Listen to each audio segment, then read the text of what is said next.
So the formula for becoming just loaded, just disgustingly wealthy beyond all means. Yeah, it's actually a rule. It's the rule of 72. And spoilers, the key to wealth is not income, it is investing. Income can help, a very high income is nice, but the key is investing and investing wisely.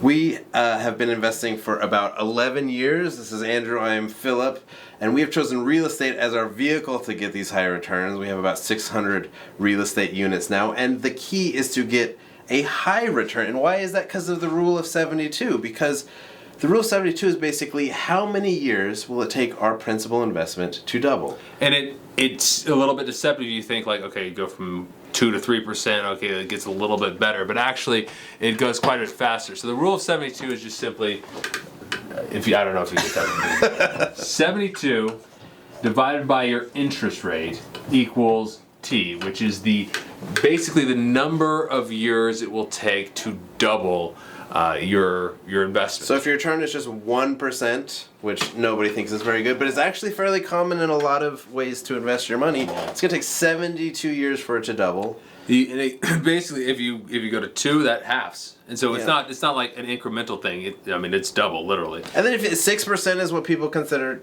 pretty standard return, nothing super amazing about it, but solid, takes 12 years to double your money at that rate. And the reason it's important to think this way, and this is about mindset. It's about a long-term investing mindset. Because really, you can win the lottery. There's occasion you can buy Dogecoin, right before the build-up.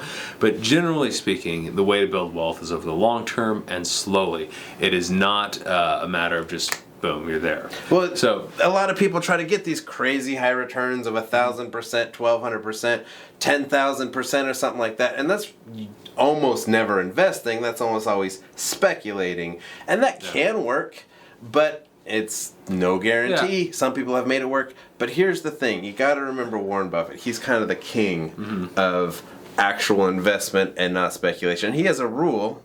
The rule is, don't lose your money. He's got 2 rules. The second one is don't forget the first rule. Which is to not lose your money and don't talk about Fight Club, but that's a different rule. But anyways, the reason why this rule is so important that Warren Buffett has is because he wants to double his money consistently. And the problem is, if you lose your principal, it's kind of the exact opposite. As you increase your interest rate or your return, you start doubling faster and faster and faster and faster. The exact opposite happens when you lose your principal. So here is how that works right here.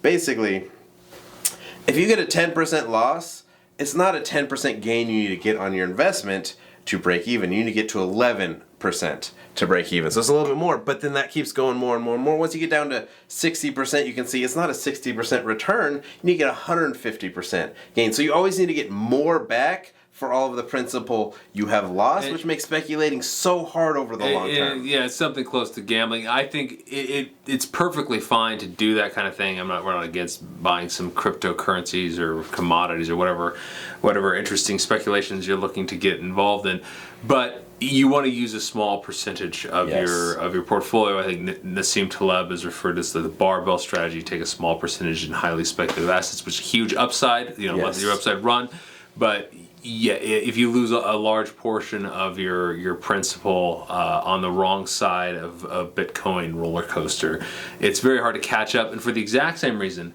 it's also important to start as soon as possible. There's like an old BuzzFeed article or I can't remember, one of those websites, saying like if you have any savings by the time you're 30, you're doing it wrong. That's a great article. That's a great way to live. The thing is, like, if you look at that 6% rate of return, 12 years to double your money. Well, if you take 12 years to get started, now it's 24 years to double your money. But the person who invested at 12 years before, back when they just got out of high school or whatever, their money is now doubled again. So you're actually only a quarter of where they're at. Compound interest, this is the 7th wonder of the world, whatever Albert Einstein supposedly said, 8th wonder, 8th one. Yeah, there were already 7. He made an 8th one. Protecting your principal, investing in something safe and consistent, or relatively speaking, like the stocks and real estate, and maybe using a small percentage for more speculative things is the way to go in that respect. But also getting started early. Now, if you're a little later in life and you haven't started, don't let regret get you. We have that. You're gonna regret getting started. You're gonna regret wishing you got started early. You're gonna regret the things you didn't invest in. The things you did invest in that went well, you're still going to have regret. We explained that in the video. Regret is permanent. There's always a reason. Investing and regret go hand in hand, unfortunately. And so you are where you are. There's an old Chinese proverb: "Every day is a new day to the wise man or woman." And you can so you start where you're at. But the sooner you can start from here or continue or expand on that, the better. Things compound over time. Wealth generation is very exponential. And it's very different than income, because income usually goes up sequentially or in a relatively linear way. Well, and there's one other thing that we haven't talked about here is what your actual return is.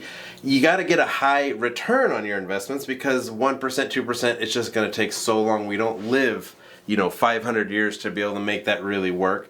But also you have something working against you that's eating away your principal right away, because there's a real return versus your nominal return.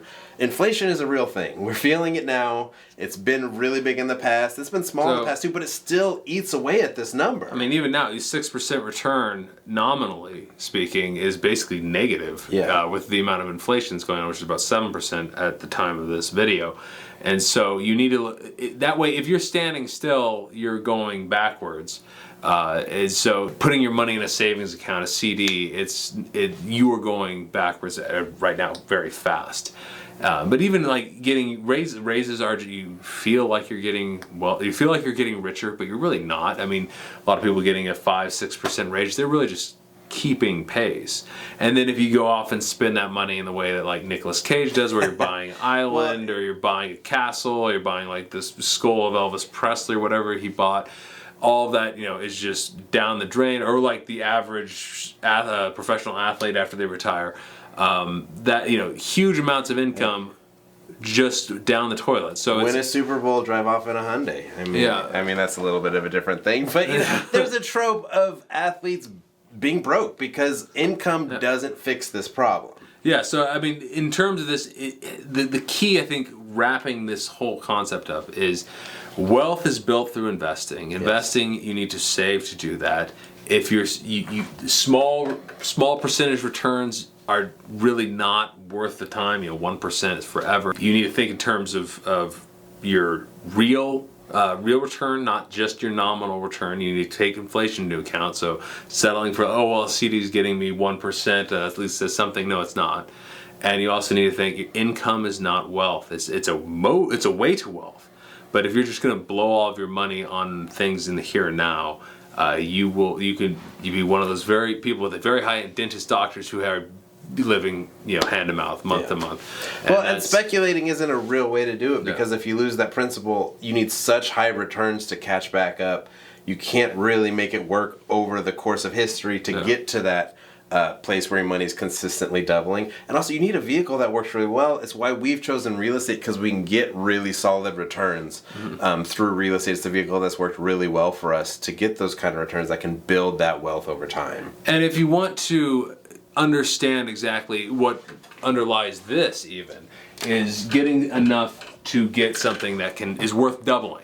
And the most important skill for that is the ability to defer gratification, which we talked about in this video. Please check that out now.